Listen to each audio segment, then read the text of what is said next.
अस्सलाम वालेकुम। वालेकुम सलाम। क्या हाल है? अल्हम्दुलिल्लाह सर, आप सुनाएं, कैसे हैं? खैरियत से हैं? अल्हम्दुलिल्लाह, आप खैरियत से हैं? तबीयत ठीक है? जी अल्हम्दुलिल्लाह, अल्लाह का शुक्र है। आपका जो नाम है वो सदाकत है, राइट? सदाकत अली, यस। अच्छा, मेरा नाम बिलाल है। जी, माशाल्लाह। अच्छा, पहले मैं अपनी बात बता देता हूँ, फिर आपकी मैं सुन लेता हूँ इंट्रोडक्शन। मैं जो श्योर। है वो अकाउंट्री का ये इदारा है जो मैं चला रहा हूँ। ठीक है। और ठीक है। वैसे मेरी मसरूफियत टीचिंग से तकरीबन 2010 से है। सही। 2010 से माशाल्लाह। मैं ऑनलाइन पढ़ा रहा हूँ। और दूसरी मसरूफियत ये है कि मैं एक टेक्सटाइल कंपनी है उसमें जॉब करता हूँ एज सही है। Audit manager. ठीक है। और वहाँ भी मुझे 10 साल हो गए as audit manager. Order manager की जॉब करते हैं आप? जी। सही है, माशाल्लाह। ये है, कराची में है मसरूफियत, टेक्सटाइल सही है। कंपनी है। हम्म। अच्छा, आप और मेरी क्वालिफिकेशन मैंने इसी से क्वालिफाई किया था 2011 में। माशाल्लाह, उसके सही है, बाद ज़बरदस्त। उसके बाद मैंने आईसीए में, हमारा एक कोर्स होता है वो आईसीए में भी किया है अभी 2018 में। ICMA पाकिस्तान का? जी। सही है, माशाल्लाह। और बस अब ये मसरूफियात हैं। अब सीआईए, सीएमए और एसीसी को मेजर जो है वो ऑनलाइन पढ़ा रहा हूँ। उसमें सऊदीया में मेन स्टूडेंट्स, जब मैं शुरू में, सऊदीया में काफ़ी स्टूडेंट्स हैं, फिर सूडान में और अभी पाकिस्तान यूएई में में भी भी आ कुछ गया एक स्टूडेंट्स स्टूडेंट। पाकिस्तान में कुछ स्टूडेंट्स हैं जो जिनको ऑनलाइन पढ़ा रहा हूँ। सही है। अभी एक स्टूडेंट यूएई में भी हो गया आपका फिर? हाँ, इंशाल्लाह। माशाल्लाह। अच्छा, आपकी क्या ज़बरदस्त। मसरूफियात हैं यहाँ पे, माशाल्लाह? सर मैं बेसिकली तो फैसलाबाद से हूँ, पाकिस्तान से। सही है। और मुझे यूएई में 8वां साल हो गया है, ये 8वां साल चल रहा है। 2015 में मैं आया था। 2015 में मैं आया था तो एक कंपनी ज्वाइन की थी, रेस्टोरेंट था वो। तो रेस्टोरेंट में मैंने तकरीबन 3 साल काम किया एज अकाउंट्स मैनेजर।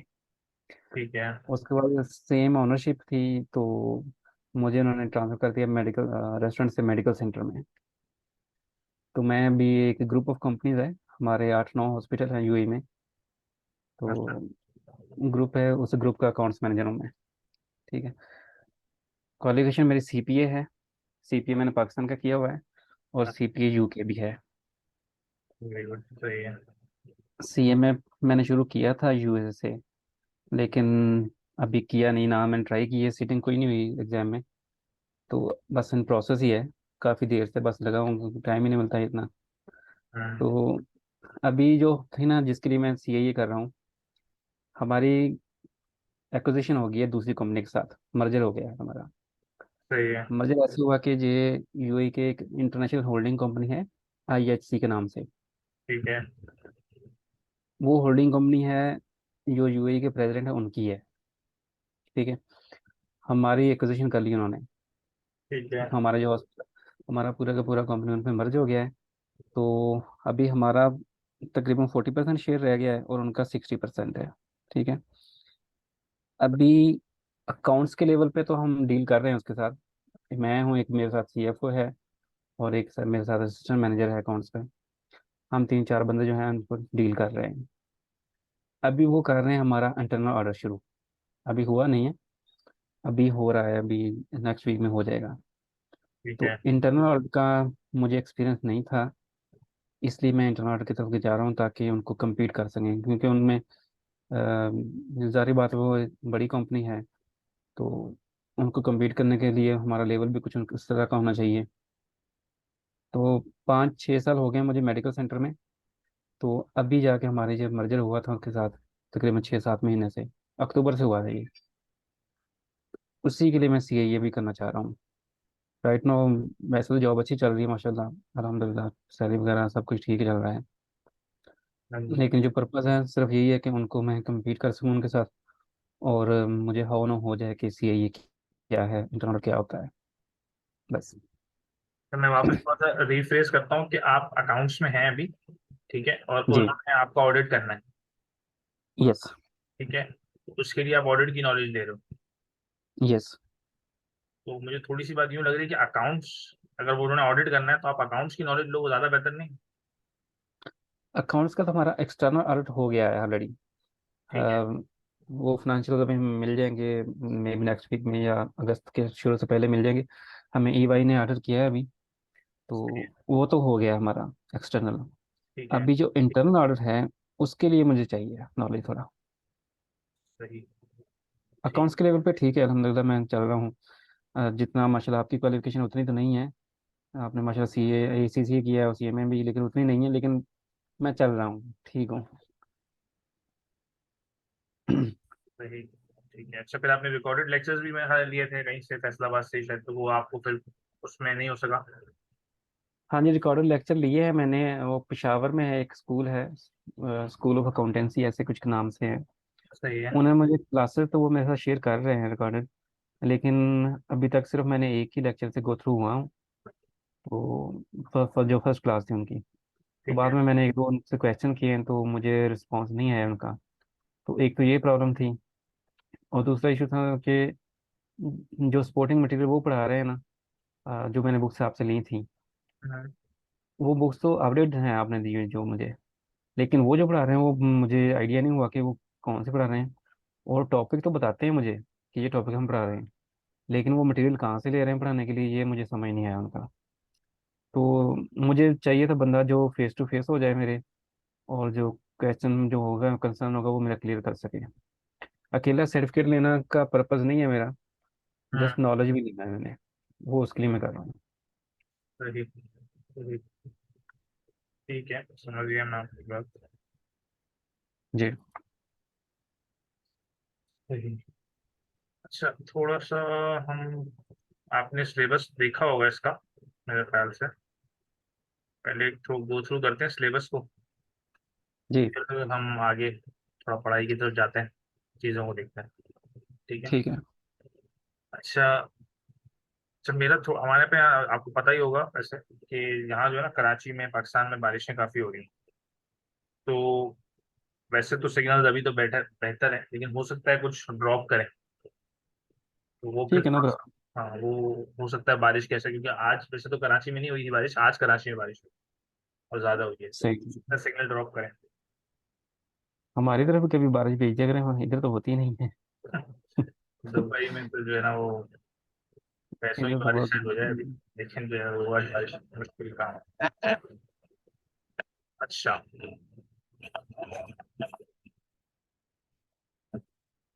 सही। अच्छा, हमारे पास जो सीआईए है, ऑब्वियसली वो ऑडिट की स्पेशलाइज्ड फील्ड है, ठीक है, सर्टिफाइड इंटरनल ऑडिट। अब इसमें जी। काफ़ी चीज़ें जो है वो बहुत ऑडिट स्पेसिफिक है, कि एक ही, ऑब्वियसली एक ही डिपार्टमेंट की ढेर सारी चीज़ें घूम रही हैं, तो वो बार बार एक ही चीज़ काफ़ी रिपीट भी हो रही होती है, यार इसने क्या करना है ऑडिटर ने, ठीक है, तो थोड़ी रिपीटेशन ठीक भी है। है, तो हम देखते रहेंगे एक साथ।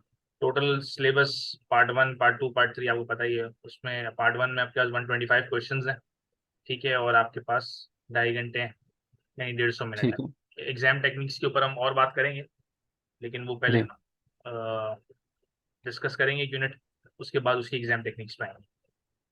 अच्छा, ओके। इसमें जैसे हमारे पास यूनिट वाइज सिलेबस है, यूनिट वन है, यूनिट टू है, तो हम प्रैक्टिस कोशिश ये करेंगे कि यूनिट वन कंप्लीट करें, ठीक है, यूनिट जी। वन के बाद उसके क्वेश्चंस देखें, अगर वो हमसे सही सॉल्व हो रहे हैं और हमें आंसर्स दे पा रहे हैं हम, तो इट मीन्स कि हमने सही पढ़ा है, फिर हम आगे यूनिट टू की तरफ जाएं। अगर फिर भी हमने अगर सही तरह जवाब नहीं दे पा रहे होंगे, तो फिर ऑब्वियसली फिर उसको थोड़ा सा वापस देखेंगे कि भाई क्या गलती हुई है, क्या मसला है, ठीक है। अच्छा, सबसे पहले जो है हमारे पास फाउंडेशंस ऑफ इंटरनल ऑडिट है, जो कि 15% है हमारे सिलेबस का, ठीक है। इसमें उन्होंने जो बात की है, ऑब्वियसली वो पूरी फाउंडेशन की बात की है कि भाई इंटरनल ऑडिट डिपार्टमेंट बनेगा कैसे, ठीक है, या ठीक है। किसी को भी बुनियाद कैसी पड़ेगी इंटरनल ऑडिट डिपार्टमेंट की किसी कंपनी में। तो उसमें सबसे पहले इसने बात की है जी। आईएए मिशन की, ठीक है, इंटरनल ऑडिट का मिशन क्या होता है, फिर उसकी डेफिनेशन ओके। क्या होती है। मिशन और डेफिनेशन में फर्क है कि भाई मिशन तो रीजन फॉर एग्जिस्टेंस है, कि भाई ये बना क्यों है। अच्छा, मुझे यस। ये पता नहीं चल सका कि आपको, अगर मेरी को बात समझ नहीं आएगी क्योंकि मैं आपको देख नहीं रहा हूँ, तो अगर कहीं भी कुछ हो तो आप मुझे रोक दीजिएगा वहीं पे। जी जी जरूर इंशाल्लाह। अच्छा, फिर हमने इसमें डेफिनेशन ऑफ इंटरनल ऑडिट को डिस्कस करेंगे कि इंटरनल ऑडिट की डेफिनेशन क्या है। ठीक है, काफी उसने इंटरनल ऑडिट की डेफिनेशन को ब्रेकअप किया है, काफी चीजें समझाई हैं उसमें। फिर कोर प्रिंसिपल्स क्या हैं हमारे प्रैक्टिस ऑफ इंटरनल ऑडिटिंग के, और उसका पर्पस क्या है, अथॉरिटी किसके पास है, रिस्पॉन्सिबिलिटी किसकी होगी इंटरनल ऑडिट एक्टिविटी की पूरी, ये हम इसमें डिस्कस करेंगे। फिर requirements of internal audit okay. Charter. आप कुछ कह रहे हैं? नहीं नहीं सही है। ठीक है। कैरी ऑन करें आप। फिर requirements of internal audit charter. Internal audit charter एक डॉक्यूमेंट होता है जिसमें जो सबसे पहला डॉक्यूमेंट होता है ऑडिट का। ठीक है, उसमें चीजें ओके। डिफाइंड होंगी कि भाई इस ऑडिट डिपार्टमेंट का काम क्या है, असल मकसद क्या है। ठीक है, वाई इट इज एग्जिस्टिंग, और जो है कंपनी में इसके क्या, कहाँ इसके पास जो है वो रिस्पॉन्सिबिलिटी क्या होगी, अथॉरिटी क्या होगी, क्या चीजें ये देख सकता है, क्या चीजें नहीं देख सकता है, स्कोप क्या होगा। ये सब चीजें इस चार्टर में डिफाइन होंगी। ठीक है, ब्रॉड लेवल पे और जो वो चार्टर होगा वो अप्रूव होगा अप्रोप्रिएट लेवल से, बोर्ड लेवल से, इंटरनल ऑडिट डिपार्टमेंट से, ऑडिट कमेटी से, बहुत सारे लेवल्स पे वो अप्रूव होगा। उसमें करेक्ट। कंपोनेंट्स क्या क्या होने चाहिए, बोर्ड की अप्रूवल किस तरह लेनी है, उस आपने चार्टर तो बना लिया लेकिन उसको कम्युनिकेट किस तरह करना है पूरे डिपार्टमेंट के अंदर, ये भी डिस्कस हम इसमें करेंगे। फिर दो चीजें होती हैं ओके। ऑडिट डिपार्टमेंट जो है, वो दो ऑडिट फर्म्स को आप कह लो, ऑडिट फर्म्स दो सर्विसेज दे रही होती हैं, एक एश्योरेंस सर्विसेज दे रही होती है, कंसल्टिंग सर्विसेज दे रही होती हैं। अब एश्योरेंस और कंसल्टिंग सर्विस में क्या डिफरेंस है, क्या क्या एहतियातें वहां करनी पड़ेंगी, पहले तो हमें डिफरेंस पता होना चाहिए क्या डिफरेंस है, फिर एहतियात हम आगे पढ़ेंगे जी। कि भाई एश्योरेंस का क्या मसला है और कंसल्टिंग का क्या मसला है और होती क्या है। ओके। फिर हमारे पास कुछ आई ए के कोड ऑफ एथिक्स हैं, उसके साथ किस तरह हम कंफर्मेंस कि भाई हम आई ए कोड ऑफ एथिक्स को अप्लाई कर रहे हैं अपने ऑडिट के दौरान। ये ज्यादातर पर्सनल पर्सनल चीज है कि ऑडिट वाला बंदा खुद कोड ऑफ एथिक्स अपने आप पे किस तरह इंप्लीमेंट कर रहा है। ठीक है, झूठ तो नहीं बोल रहा, ओके। किसी की तरफ बायस तो नहीं है, ठीक है, कंपनी के फेवर में ज्यादा तो नहीं जा रहा। ये सारी चीजें कोड ऑफ एथिक्स ही यहाँ पे हम इसको डिस्कस करेंगे। ये हमारा यूनिट 1 है। फिर यूनिट 2 के अंदर इंडिपेंडेंस एंड ऑब्जेक्टिविटी, अब ये हम एथिक्स के और डेप्थ में चले जाएंगे। ठीक है, एथिक्स में पता है यार कि क्या चीज ओके। होती है कि बंदे को इंडिपेंडेंट होना चाहिए, किसी की तरफ बायस नहीं होना चाहिए किसी भी जगह पे। ठीक है, ठीक है। क्योंकि ऑडिट का काम ऐसा है कि ऑब्वियसली एक पुलिस वाला काम है, उसने जो है डिपार्टमेंट को जाके चेक करना है। अब अगर उस डिपार्टमेंट में मेरा दोस्त बैठा हुआ है और मैं उसकी परफॉर्मेंस चेक कर रहा हूँ तो ऑब्वियसली मैं बायस हो जाऊंगा। ठीक है, और या फिर सही। दूसरी चीज अक्सर यहाँ पे डिस्कस की हुई है कि जो है ना, आप पहले उस डिपार्टमेंट में काम करते थे, अब उस डिपार्टमेंट को ऑडिट करने जा रहे हो, तो यहाँ भी एक कॉन्फ्लिक्ट ऑफ इंटरेस्ट आएगा, मसला आएगा। तो ये सारी चीजें यहाँ पे इसने डिस्कस की हैं बहुत ज्यादा डेप्थ में कि भाई इंडिपेंडेंट होना चाहिए, ऑब्जेक्टिव होना चाहिए ऑडिटर को, ऑडिट डिपार्टमेंट को। ठीक है, ऑर्गेनाइजेशन इंडिपेंडेंस को इंटरप्रेट करना और इंडिपेंडेंस क्या, फंक्शन रिपोर्टिंग की क्या इंपॉर्टेंस है, ये डिस्कस करेंगे। फिर इंटरनल ऑडिट ओके। एक्टिविटी के अंदर कोई इंपेयरमेंट तो नहीं आ रही इंडिपेंडेंस के अंदर, जिस तरह हमारे पास डेप्रिसिएशन होती है, एसिड हमारा कम होता है। ठीक है, यस। इसी तरीके से आपको पता है उसका जो हमारे नॉन करंट एसेट, सॉरी, जो इंटेंजिबल एसेट्स होते हैं उसकी इंपेयरमेंट्स होती हैं। तो करेक्ट। इंडिपेंडेंस की कोई इंपेयरमेंट तो नहीं आ रही कि इंडिपेंडेंस हमारी कम तो नहीं हो रही किसी भी तरीके से। जैसे ठीक है। फॉर एग्जांपल आपके डिपार्टमेंट का ऑडिट करने बंदा आ रहा है, अब वो आपका दोस्त निकल आया, तो उस ऑडिटर की इंडिपेंडेंस इंपेयर हो जाएगी। ओके। ठीक है, फिर असेस करना और मेंटेन करना इंडिविजुअल के इंटरनल ऑडिटर की ऑब्जेक्टिविटी क्या है, और इंटरनल ऑडिटर की कोई इंपेयरमेंट्स तो नहीं आ रही ऑब्जेक्टिविटी में। पहले हमने इंडिपेंडेंस की बात की, फिर ऑब्जेक्टिविटी की बात की। फिर किस तरह हम ऐसी पॉलिसीज बनाएं कि ऑब्जेक्टिविटी प्रमोट हो हमारी कंपनी के अंदर, हमारे डिपार्टमेंट के अंदर, ऐसी क्या पॉलिसीज हो सकती है, तो ये हम डिस्कस करेंगे। अच्छा, ये हमारा एक पार्ट हो गया एथिक्स का। ये भी हमारा जो थर्ड पार्ट है ये भी एथिक्स से रिलेटेड है। ठीक ओके। है, लेकिन ये थोड़ा प्रोफेशनलिज्म की तरफ चला जाएगा कि प्रोफेशनसी और ड्यू प्रोफेशनल केयर से आपने काम करना है, क्योंकि ऑब्वियसली जो इंटरनल ऑडिट करने आ रहा होगा वो क्वालिफाइड बंदा होगा। ठीक है, वो क्वालिफाइड ठीक है। बंदा है, वो क्वालिफाइड बंदा है, तो उसने जो है ना अपना जो काम करना है वो प्रोफेशनली करना है। ठीक है, और ही ठीक है। Must be doing the work with his due professional care, कि भाई कोई भी उससे ऐसी चीज ना हो जिससे शेयर होल्डर्स को गलत इन्फॉर्मेशन चले जाए, क्योंकि ऑब्वियसली ऑडिटर इन्फॉर्मेशन को साइन करता है कि यार ये इन्फॉर्मेशन सारी सही है, ठीक है। ठीक है। अगर वो सही ऐसे ही। तरीके से काम नहीं करेगा तो शेयर होल्डर्स पे गलत इम्पैक्ट पड़ सकता है, उनके डिसीजन पे इम्पैक्ट पड़ सकता है, ठीक है। तो यहाँ पे ओके। एथिक्स का जो सेकंड पार्ट है हमारा, कि प्रोफेशनसी से काम करना है, प्रोफेशनल केयर से काम करना है। ठीक है। जैसे काम किसी को, अगर एक कोई टेक्निकल डिपार्टमेंट है, उसकी मुझे चीजें नहीं पता, तो मैं पहले से बता दूं, देखो मैं इसका ऑडिट नहीं कर सकता क्योंकि मुझे इसकी चीजें नहीं पता, ठीक है। ठीक है। जैसे अक्सर डिपार्टमेंट्स बोलते हैं यार ये फ्रॉड हुआ है यहाँ पे, आप इसका फॉरेंसिक ऑडिट कर लो। फॉरेंसिक ऑडिट हर बंदे का काम नहीं है, हर बंदे को नहीं आता, ठीक है। उसके लिए अब एसीसी वाले को फॉरेंसिक ऑडिट का बोलेंगे तो इतना आसान नहीं होगा, ठीक है। सही है। तो वो पहले से बता देंगे फॉरेंसिक ऑडिट की स्किल्स मेरे पास नहीं है। यहाँ पे हमें सही यही है। देखना है कि recognise the knowledge, skills and competencies which are required to fulfil the responsibilities of the internal audit activity. फिर नॉलेज और कॉम्पिटेंसी को अपनी डेमोस्ट्रेट करना, ठीक है। जो अपनी जी। रिस्पॉन्सिबिलिटी करेगा, उसका टेक्निकल स्किल्स हैं, सॉफ्ट स्किल्स हैं, कम्युनिकेशन स्किल्स होनी चाहिए, क्रिटिकल थिंकिंग की जो हर बंदे के अंदर जो है वो ऑब्वियसली प्रोफेशनल के अंदर होती है। फिर आपने ड्यू प्रोफेशनल केयर से काम करना है और अपनी कम्पिटेंसी को डेमोस्ट्रेट करना है, ठीक है। ये हमारे पास समझ लें, ये दो टॉपिक्स एथिक्स से रिलेटेड है, और ये 18% है proficiency and due due professional care, ठीक है। ठीक है। ये अभी तक का हमारा बड़ा एरिया है। ऊपर जो थे वो 15-15% के थे, ये 18% है। ठीक है। अच्छा, इसके बाद फिर हमारा जो फोर्थ एरिया है वो quality assurance and improvement programme. अब ऑडिट हो चुका है, ऑडिट के बाद हमारे ऑडिट को चेक किया जा रहा है कि हमारे ऑडिट क्वालिटी वर्क था या नहीं था, ठीक है। तो फिर हमने देखना है कि भाई इसके रिक्वायर्ड एलिमेंट्स क्या होते हैं क्वालिटी एश्योरेंस इंप्रूवमेंट प्रोग्राम्स के, ठीक है। ठीक है। फिर रिक्वायरमेंट क्या है रिपोर्टिंग की, इसका जो ऑब्वियसली जब आपका क्वालिटी चेक होगा उसके रिजल्ट्स आएंगे, उसके रिजल्ट्स की क्या रिक्वायरमेंट्स है, किसको देना है। अगर हमने चीफ इंटरनल ऑडिटर को ही देना है, जो हमारा इंटरनल ऑडिटर है उसी को देना है, या फिर बोर्ड के लेवल पे देना है, मैनेजमेंट के लेवल पे देना है, किस लेवल पे हम इसको रिपोर्ट करेंगे। फिर ओके। एप्रोप्रिएट डिस्क्लोजर, कि भाई आपने उसको फिर डिस्क्लोज करना है कि भाई आपका इंटरनल ऑडिट डिपार्टमेंट जो है ये, इसने जो है ना वो स्टैंडर्ड्स के मुताबिक काम नहीं कर रहा या कर रहा है, ठीक है। इसकी हम्म। डिस्क्लोजर्स किस तरह देने हैं। फिर ठीक है। फिफ्थ एरिया में आपके पास गवर्नेंस, रिस्क मैनेजमेंट और कंट्रोल। अब हमने यहाँ बात करनी है ऑर्गेनाइजेशन गवर्नेंस की ऊपर, ठीक है। हमने ऑडिट डिपार्टमेंट की बात कर ली, ऑडिटर्स की बात कर ली, क्वालिटी की बात कर ली। अब हमने देखा है कंपनी को गवर्न करते हैं डायरेक्टर्स, ठीक है। चला वो डायरेक्टर्स रहे होते हैं, मैनेजमेंट के थ्रू हम्म। चला रहे होते हैं। अब हम्म। इसके अंदर ऑडिट का क्या रोल है, ठीक है, ये हम यहाँ डिस्कस करेंगे। पहले तो हमने ऑब्वियसली ऑर्गेनाइजेशन गवर्नेंस को कॉन्सेप्ट को देखना है क्या होता है। फिर इम्पैक्ट देखना है ऑर्गेनाइजेशन का कल्चर का ओवरऑल कंट्रोल इन्वायरमेंट पे और उनके रिस्क और कंट्रोल्स पे, ठीक है। ठीक जैसी है। कंपनी का कल्चर होगा वैसे ही ऑब्वियसली उसके कंट्रोल इन्वायरमेंट होगी, उसकी रिस्क और कंट्रोल्स होंगे, सारी चीज ऐसी चल रही होंगी। अभी तक ऐसी हम है। बात कर रहे हैं ऑडिट की, बात नहीं आई इसमें। फिर हमने रिकग्नाइज करना, इंटरप्रेट करना है ऑर्गेनाइजेशन के एथिक्स को, कंप्लायंस रिलेटेड इश्यूज को, कोई वायलेशंस हैं, कोई डिस्पोजिशंस हैं, ये सब डिस्कस करनी।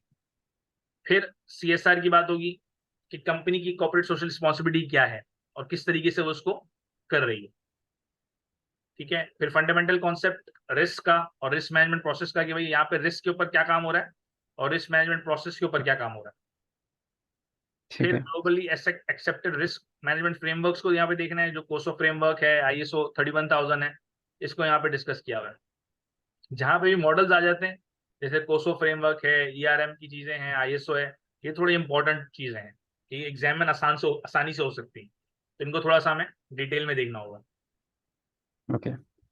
फिर इफेक्टिवनेस ऑफ रिस्क मैनेजमेंट, कि रिस्क मैनेजमेंट की इफेक्टिवनेस है हमारी नहीं है।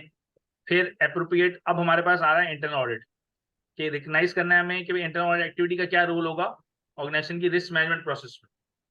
क्योंकि ऑडिट जो बोर्ड ऑफ डायरेक्टर्स होते हैं ना, बोर्ड ऑफ डायरेक्टर्स एक कमेटी बनाते हैं, इसको हम कहते हैं रिस्क मैनेजमेंट कमेटी, ठीक है। वो रिस्क ठीक है। मैनेजमेंट कमेटी भी बना सकते हैं वो लोग, या फिर वो ऑडिट वाले को कह देंगे यार आप खुद ही ये कमेटी का चार्ज भी संभाल लो। तो उन्होंने देखना है कि भाई इंटरनल ऑडिट ने कि कंपनी रिस्क मैनेजमेंट किस तरह कर रही है अपनी, ठीक है। ठीक है। पाकिस्तान की तरह नहीं है कि भाई पहले से ही जब आएगा तब देख लेंगे, पहले से हमने उस रिस्क की तैयारी करनी, ठीक है। ओके। अच्छा, फिर हमने इंटरनल कंट्रोल उसके लिए बनाएंगे ऑब्वियसली। रिस्क को जब हमने आइडेंटिफाई कर लिया, अब ये रिस्क ना आए या रिस्क आइडेंटिफाई हो जाए, उसके इंटरनल कंट्रोल्स होंगे। Then what are types of control. फिर जो globally accepted internal control frameworks हैं उनको डिस्कस करेंगे। फिर इफेक्टिवनेस और एफिशिएंसी, इंटरनल कंट्रोल्स हमारे इफेक्टिव हैं, एफिशिएंट हैं या नहीं है, ठीक है। ठीक है। कॉस्ट इफेक्टिव है नहीं है, हमने इतने सारे कंट्रोल्स लगा लिए लेकिन उससे कोई फायदा हमें कॉस्ट वाइज नहीं हो रहा, कॉस्ट बेनिफिट बेनिफिशियल नहीं है, तो फिर हम उसके लिए फायदा नहीं। फिर लास्ट जो हमारा यूनिट है 10%, वो फ्रॉड है। हमने फ्रॉड के रिस्क को इंटरप्रेट करना है। Then will discuss the types of fraud. फिर रिस्क, क्या फ्रॉड रिस्क पे स्पेशल कंसिडरेशन हमें करनी है, इंगेजमेंट के दौरान नहीं करनी है। फिर पोटेंशियल कि भाई फ्रॉड अकर हो सकता है, यहाँ पे नहीं हो सकता, ऑर्गेनाइजेशन डिटेक्ट किस तरह करेगी, मैनेज किस तरह करेगी इसको, and what will be the recommended controls to prevent and detect fraud, and how to educate everyone about fraud. फिर we recognise the techniques and internal auditor roles related to forensic auditing. फिर थोड़ा forensic audit का touch है कि भाई interview किस तरह करना है, इन्वेस्टिगेशन किस तरह करनी है, टेस्टिंग किस तरह करना है, जिसमें हमारे पास ये CFE के कोर्सेज होते हैं, सेट फ्रॉड एग्जामिनेशन के, या उसकी थोड़ी सी ठीक। बातचीत है। ओके। ठीक है, ये हमारा जो है टोटल सिलेबस है पार्ट 1 का।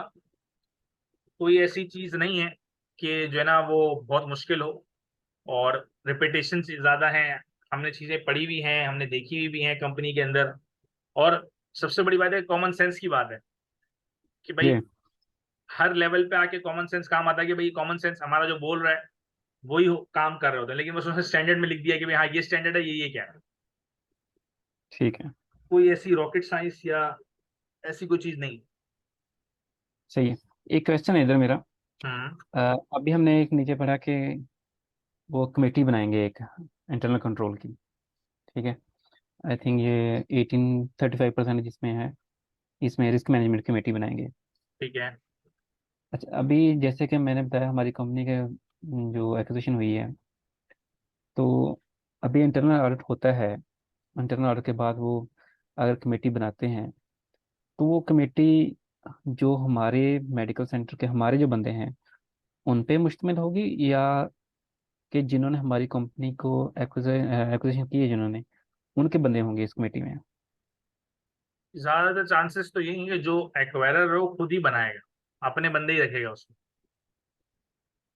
तो इसका मतलब है कि वो अपने बंदे रखेगा तो कंट्रोल भी उन्हीं के पास जाएगा फिर ये, राइट?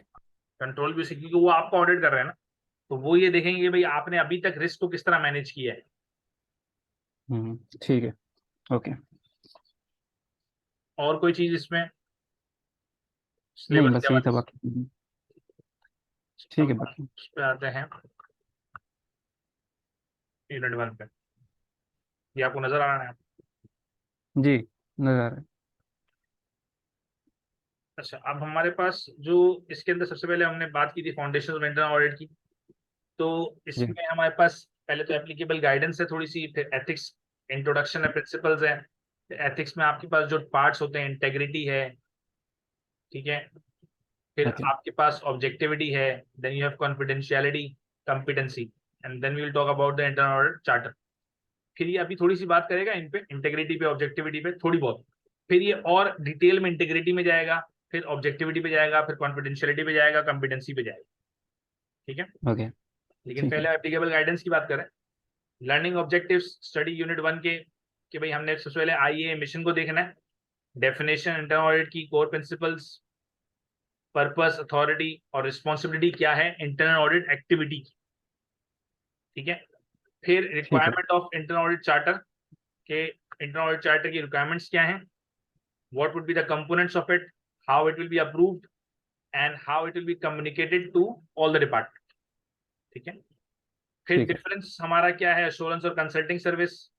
फिर एट द एंड हमने बात की थी कि भाई आईए कोड ऑफ एथिक्स के साथ किस तरह हम कंप्लाई कर रहे हैं, ओके। ठीक है। अच्छा, एप्लीकेबल गाइडेंस में सबसे जो ये बार बार इस चीज को रेफर कर रहा होता है आगे भी, IPPF का फ्रेमवर्क है, ठीक है। ये एक फ्रेमवर्क उन्होंने दिया है जिसका नाम उन्होंने दिया इंटरनेशनल प्रोफेशनल प्रैक्टिस फ्रेमवर्क, ठीक है। ओके। जो IIA के डिफाइन करता है मिशन को, कि इंटरनल ऑडिट का मिशन क्या है, ठीक है। व्हाट इज द ठीक मिशन? है। To enhance and protect the organisation value by providing risk based and objective assurance, advice and insight, ठीक है। इंटरनल ऑडिट ठीक का है। मिशन क्या है कि वो इनहेंस करे और प्रोटेक्ट करे ऑर्गेनाइजेशन की वैल्यू को, और आप ओके। एक रिस्क बेस और ऑब्जेक्टिव अश्योरेंस दे, अपनी एडवाइस दे, और अपनी, ऑब्वियसली क्योंकि नॉलेजेबल बंदे होते हैं, ठीक है, तो वो अपनी इंसाइट दे कि भाई उनको क्या लग रहा है कंपनी किस तरह चल रही, ओके। ठीक है। Facilitating the achievement of this mission is the IPPF. अब जो इस मिशन को हेल्प करने के लिए हमारे पास ये आईपीपीएफ का फ्रेमवर्क है, जिसके अंदर हमारे दो चीजें हैं, एक मैंडेटरी गाइडेंस है, एक रिकमेंडेड गाइडेंस है। ठीक है। पहले तो मिशन की बात हमने कर ली कि भाई मिशन क्या है, हमने ऊपर बात कर ली उसके लिए। अब उसमें जो ये ब्लू एरिया है, ये मेरा मैंडेटरी गाइडेंस कि भाई हमने ये तो काम करना ही करना है। ठीक देन है। How to implement these mandatory guidance, we have implementation guidance कि भाई इनको इम्प्लीमेंट किस तरह करना है, ये हमारे पास ये चीजें। तो पहले मैंडेटरी को डिस्कस करेंगे भाई कि ऑडिट के कोर प्रिंसिपल्स क्या है। Then we'll discuss about the definition of the audit. Then we have different standards जो हमें आईआईए ने दिए हैं, और फिर हमें कोड ऑफ एथिक्स भी उसने दिए हैं, वो भी हम डिस्कस करेंगे। तो ये सारी चीजें तो ये है कि ये मैंडेटरी हैं, ठीक है। ठीक है। इसलिए डेफिनेशन इंटरनल ऑडिट की हमें पता होनी चाहिए, हमारी जगह अप्लाई करेंगे, स्टैंडर्ड्स भी पता होने चाहिए, कोड ऑफ एथिक्स बहुत जरूरी है, और कुछ कोर प्रिंसिपल्स हैं वो भी हमारे जरूरी हैं। फिर उनको इम्प्लीमेंट करने के लिए, अच्छा इम्प्लीमेंटेशन गाइडेंस उसने इतनी ज्यादा उस पर फोकस नहीं किया, ठीक है, सिर्फ बताया कि भाई इम्प्लीमेंटेशन गाइडेंस भी है, इसके लिए सप्लीमेंटल गाइडेंस दी जाएगी, बस। इसको इतना डिस्कस उसने नहीं किया इसके में, ठीक ठीक है। है। अच्छा, अब मैंडेटरी गाइडेंस में हमने बात कर ली कि भाई कोर प्रिंसिपल्स हैं, डेफिनेशन है, कोड ऑफ एथिक्स है, और स्टैंडर्ड्स, ठीक है। ओके। कोर प्रिंसिपल्स और डेफिनेशन इंटरनल ऑडिट की are reflected in the code of ethics and the standards. इनके साथ conformance with the code and standard demonstrate करता है कि भाई सारे मैंडेटरी एलिमेंट्स आईपीपीएफ के हमारे पूरे हो गए। अगर कंपनी स्टैंडर्ड्स मीट कर रही है, कोड ऑफ एथिक्स पे चल रही है, तो इट मींस कि उसने सारे मैंडेटरी एलिमेंट्स आईपीपीएफ के पूरे कर लिए, ठीक है। ओके। फिर if the standards are used with the requirements of other authoritative bodies, internal audit communication may also suit the other requirements। अगर स्टैंडर्ड्स हमें कुछ और रिक्वायरमेंट्स भी दे रहे हैं, ठीक है, दूसरी अथॉरिटी बॉडीज की, भाई सीआईए के अलावा हमारे पास आईएफआरएस भी है, ठीक है, यस। हमारे पास आइजा भी है, फिर हमारे पास आईएएस भी है, तो इनको भी हमने, इन स्टैंडर्ड्स को भी देखना है, इसके साथ भी अगर वो कंप्लाई कर रहा है तो कोई मसला नहीं है। और दूसरा कुछ होता है कि भाई जैसे पाकिस्तान के अंदर कुछ पाकिस्तान स्पेसिफिक चीजें होंगी जो हमें एसईसीपी ने बोला हुआ होगा, या हमें जो है वो स्टॉक एक्सचेंज ने बोला होगा कि भाई आपने ये काम करना है, ठीक है। तो उसके साथ भी कंप्लाई करना जरूरी है। हम्म। अगर ये ओके। मसला आता है कि स्टैंडर्ड्स और अदर रिक्वायरमेंट्स इनकंसिस्टेंट है, स्टैंडर्ड कुछ और कह रहा है और आपके स्टैंडर्ड्स जो रिक्वायरमेंट्स हैं, जो आपकी कंट्री की रिक्वायरमेंट है या जो आपकी सिटी की रिक्वायरमेंट है, वो इनकंसिस्टेंट है, ठीक है, दोनों अलग अलग बातें बोल रही हैं, तो इंटरनल ऑडिटर क्या करेगा, वो कंफर्म करेगा स्टैंडर्ड्स के साथ, कोशिश करेगा स्टैंडर्ड्स को अप्लाई करे, लेकिन अदर ओके। रिक्वायरमेंट्स के साथ भी वो कंफर्म कर सकता है अगर वो ज्यादा रिस्ट्रिक्टिव है तो, ठीक है। ठीक है। ओके। तो हमें ये देखना है कि हम कहाँ पे रह रहे हैं, मतलब ये है कि जैसे यूके के अंदर प्रिंसिपल बेस्ड अप्रोच ज्यादा चलती है, तो वहां पे वो कहते हैं यार या तो आप कंप्लाई कर लो या तो बता दो क्यों कंप्लाई नहीं किया। हम्म। यूएस के सही अंदर है। थोड़ी सी स्ट्रिक्ट रिक्वायरमेंट है कि अपने कंप्लाई करना ही करना है, वरना आपको जेल जाना पड़ेगा, ठीक है। ठीक है। तो अब डिपेंड करेगा, अगर वहां पे आप रह रहे हो तो ऑब्वियसली आपको अदर रिक्वायरमेंट्स को फोकस करना पड़ेगा, स्टैंडर्ड जो भी कह रहा हूं, ओके। ठीक है। तो यहाँ पे जब आपके पास, क्योंकि आप इस पे एमसीक्यूज बन सकते हैं, इस पे वो पूछ सकता है आपसे कि भाई आप, अगर आपके ऐसी सिचुएशन आ जाती है तो आप क्या करोगे। ठीक है। अच्छा, फिर हमारे पास जो एलिमेंट वन है, सबसे पहला कोर प्रिंसिपल्स, वो क्या है हमारे पास, डेमोस्ट्रेट इंटेग्रिटी, हमें इंटेग्रिटी से काम करना है, ठीक है। फिर हमें अपनी कंपिटेंस को भी डेमोस्ट्रेट करना है, ड्यू प्रोफेशनल केयर को भी करना है, ठीक है। ठीक है। फिर ऑब्जेक्टिव रहना है, अनड्यू इन्फ्लुएंस नहीं लेना किसी का भी, किसी के इन्फ्लुएंस में नहीं आना, आपने कंपनी की स्ट्रेटेजी के मुताबिक, ऑब्जेक्टिव्स के मुताबिक, और जो ऑर्गेनाइजेशन का रिस्क है उसके मुताबिक काम करना है, ठीक है। ठीक है। फिर आपके पास पोजीशन हो, सही है, ऑडिट करने का पोजीशन हो, लेवल हो, और आपके पास रिसोर्सेज मौजूद हो, ठीक है, तो ये आप काम कर सकोगे, ठीक ठीक है। है। फिर you should demonstrate quality and continuous improvement. आपके आपके डिपार्टमेंट के अंदर क्वालिटी काम हो रहा हो, and you should try to improve yourself every time. Okay. ठीक है, and you should be communicating effectively to all the departments. ठीक है, फिर आप रिस्क बेस्ड एश्योरेंस दो, जहां पे भी बात हो आपकी रिस्क बेस्ड अप्रोच हो, क्योंकि आप दुनिया में ऑडिट जो है रिस्क बेस्ड ही होता है। तो हमने हर काम में रिस्क को पहले नंबर पे रखना है। ठीक है। फिर इनसाइटफुल, यानी आपकी ऑब्वियसली एक्सपीरियंस को यूज करते हुए आपने अच्छे तरीके से एडवाइस करना है। प्रोएक्टिव अप्रोच हो, पहले से तैयारी करनी है, और फ्यूचर फोकस्ड हो कि भाई आगे हमने जाके, जैसे अब आजकल मशीन लर्निंग पे, एआई पे, डाटा, बिग डाटा पे, इनसे बहुत काम हो रहा है। ठीक है, तो हमें इसके लिए तैयारी करनी पड़ेगी ऑडिट डिपार्टमेंट, तो वो फ्यूचर फोकस पे भी काम कर रहा हो, वो नहीं कि एक ही तरीके से काम करे जा रहा है, उस तरीके से ना हो। ठीक है। फिर 10वें नंबर पे you should promote organisation improvement, क्योंकि हमारा मकसद ये है कि भाई ऑर्गेनाइजेशन इंप्रूव हो, तो we should also promote organisational improvement, कि भाई हमारी ऑर्गेनाइजेशन इटसेल्फ इंप्रूव हो रही है। ठीक है, इसकी बात ठीक है। करके हमने कोर प्रिंसिपल्स की। ठीक है, ओके। फिर हमारे पास आ रही है डेफिनेशन ऑफ इंटरनल ऑडिट, कि इंटरनल ऑडिट की क्या डेफिनेशन है। अब इसमें इसने बहुत सारी बातें लिखी हुई हैं, इसको देखते हैं। इंटरनल ऑडिटिंग इंडिपेंडेंट है, ऑब्जेक्टिव अश्योरेंस और कंसल्टिंग एक्टिविटी है। ये दोनों काम करते हैं, हम ऑब्जेक्टिव अश्योरेंस भी देते हैं, कंसल्टिंग एक्टिविटी भी देते हैं। ठीक है। डिजाइन टू ऐड वैल्यू, जिससे ऑर्गेनाइजेशन की वैल्यू बढ़े, उसका फायदा हो, और ऑर्गेनाइजेशन के ऑपरेशंस इंप्रूव हो। Okay. Then it will also have help the organisation कि भाई वो अपने ऑब्जेक्टिव अचीव करें, और उसके लिए एक सिस्टमैटिक डिसिप्लिन अप्रोच हो, कोई सिस्टम बना के दें, हवा में ना बातें। ठीक है, सिस्टमैटिक एक डिसिप्लिन अप्रोच हो, जिससे आपकी परफॉर्मेंस इवेल्युएट भी हो सके, इंप्रूव भी हो सके। किस ठीक है। एरियाज में? रिस्क मैनेजमेंट में, कंट्रोल में, गवर्नेंस प्रोसेस में। इन तीनों जगहों पे आपकी अप्रोचेस सामने हो, कि भाई सिस्टमैटिक भी हो, डिसिप्लिन भी हो, और उसकी वैल्यूएशन भी हो सके, रिस्क मैनेजमेंट में, कंट्रोल्स में, और गवर्नेंस प्रोसेस में। ये हमारी डेफिनेशन है इंटरनल ऑडिटिंग की। इंटरनल ऑडिटिंग ठीक इज है। An independent objective assurance consulting activity which is designed to add value and improve the organization's operations. It will help the organization accomplish its objectives by bringing a systematic, disciplined approach to evaluate and improve the effectiveness of risk management, control, and the governance process. ठीक है, ये इसकी definition होगी definition होगी क्या? Internal audit. Okay. ठीक है, ठीक है। अच्छा। फिर हमारे पास कोड ऑफ एथिक्स है, लेकिन ये कोड ऑफ एथिक्स हमने बाद में इंडिविजुअली सब देखने हैं, तो इसको फिर हम आगे जाके पढ़ेंगे। ओके। ठीक है, फिर हमारे पास जो एलिमेंट 4 है स्टैंडर्ड्स का, ये भी हम स्टैंडर्ड्स ऑब्वियसली वक्त के साथ साथ पढ़ते ही रहेंगे, लेकिन इसमें following 4 purposes describe by the IIA, जो आईआईए ने 4 पर्पस बताए स्टैंडर्ड्स के, वो क्या है कि स्टैंडर्ड्स आपको क्या करेंगे, it will provide you guidance, सही है, एंड ठीक है। Adherence with the mandatory elements of the IPPF framework.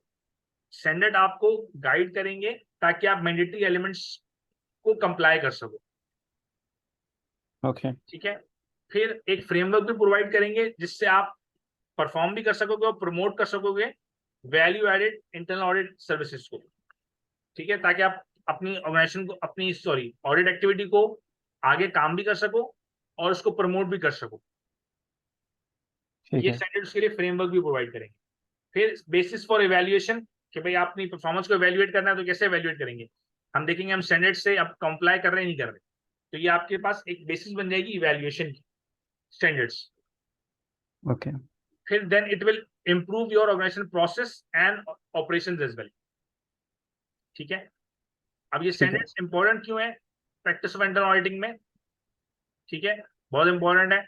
और बस सीआई कैंडिडेट, जरूरी नहीं है कि आप स्टैंडर्ड्स के नाम याद रखो कि भाई ये आईएसओ 2000 है, ये आईएस, ये नाम याद रखने की जरूरत नहीं है, लेकिन हमें उसकी अंडरस्टैंडिंग हो आईएस आइजा की, सॉरी आइजा क्या हो, जो हमारे पास स्टैंडर्ड्स होंगे, और उसको हम ठीक तरीके से अप्लाई कर सकें। नाम याद रखने की जरूरत नहीं है।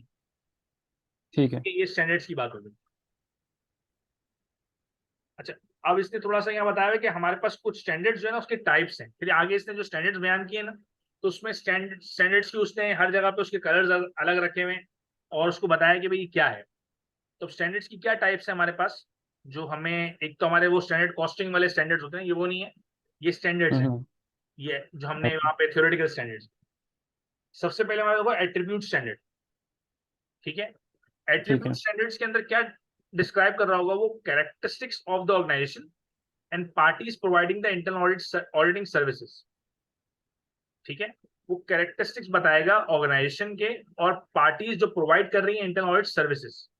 ठीक है, ओके। वो रिस्पॉन्सिबिलिटी, एटीट्यूड्स और एक्शन बताएगा ऑर्गेनाइजेशन की इंटरनल ऑडिट एक्टिविटी और उन लोगों की जो सर्व कर रहे हैं एज इंटरनल ऑडिटर।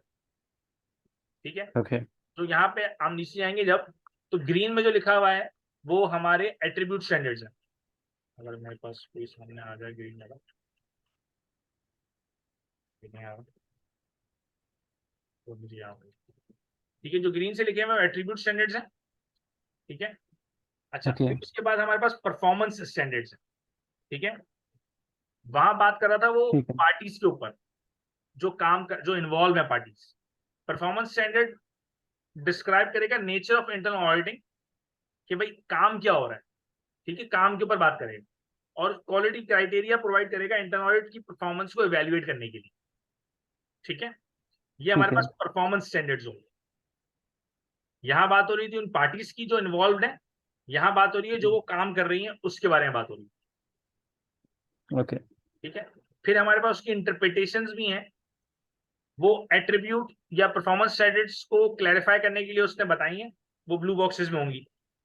ठीक है, these are the okay. Interpretation of the standards.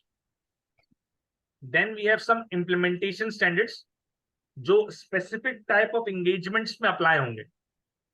कोई स्पेसिफिक टाइप ऑफ एंगेजमेंट है तो उसके लिए अगर कोई स्पेसिफिक स्टैंडर्ड है तो उसको हम कहेंगे इम्प्लीमेंटेशन स्टैंडर्ड है। ठीक है, ठीक है। ये एक्सपेंड करेंगे इंडिविजुअल एट्रीब्यूट या परफॉर्मेंस स्टैंडर्ड्स को। ठीक है, या तो अश्योरेंस के लिए होंगे, जो हमारी कंपनी होती है, ऑडिट फर्म होती है, या तो अश्योरेंस सर्विसेज दे रही होती है, कंसल्टिंग दे रही होती है, तो या तो वो अश्योरेंस से रिलेटेड होंगे या कंसल्टिंग से रिलेटेड होंगे। ठीक है, और वो बुक में हमारे पास ग्रे बॉक्सेस में जो है वो हमारे इम्प्लीमेंटेशन स्टैंडर्ड्स। ठीक है, ओके। अच्छा, यहाँ तक कोई सवाल है? नहीं, ओके है अभी तक, क्लियर है। अच्छा,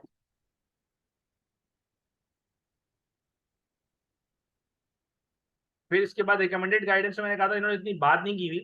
इन्होंने से बताया हुआ भाई इम्प्लीमेंटेशन गाइडेंस और सप्लीमेंटल गाइडेंस कंस्टिट्यूट करेगा रिकमेंडेड गाइडेंस को। ये दोनों चीजें मिलके रिकमेंडेड गाइडेंस बनेंगी, इम्प्लीमेंटेशन और सप्लीमेंटल को। ठीक है, ये क्या करेंगी, इफेक्टिव इम्प्लीमेंटेशन करवाएंगी इन सब का। ठीक है, ठीक है। ओके। बस इसके ऊपर उन्होंने यही बात कही थी बस। ठीक है, अब इन्होंने थोड़ा सा उसको, और जो हमने ऊपर बात की थी इंटरनल ऑडिट चार्टर की, उसकी पर्पस, अथॉरिटी और रिस्पॉन्सिबिलिटी को डिस्कस किया हुआ। ओके।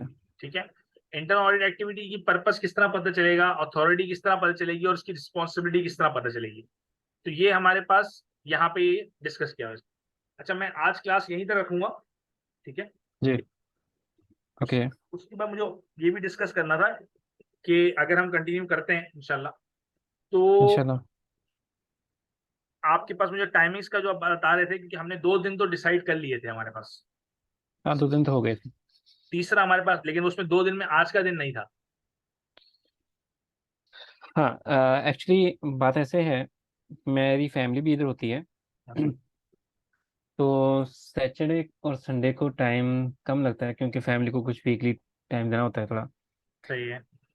तो इसलिए मैं सैटरडे संडे को फोकस नहीं कर रहा था। हमारा वीकेंड होता है फ्राइडे को, सैटरडे संडे ऑफ होता है। ठीक है। तो इन दिनों के अलावा, क्योंकि मैं फैमिली को लेके कभी दुबई या शारजा कहीं दूर निकल जाता हूँ, तो फिर वापसी थोड़ी लेट हो जाता हूँ। अच्छा, एक अभी जो है इस ना ये मीटिंग अभी वो हो जाएगी, खत्म हो जाएगी, क्योंकि 40 मिनट्स की मीटिंग होती है, तो मैं फिर जी। इसको वापस रिन्यू करूंगा, आपको वापस ज्वाइन करना पड़ेगा। ठीक है, नो इशू।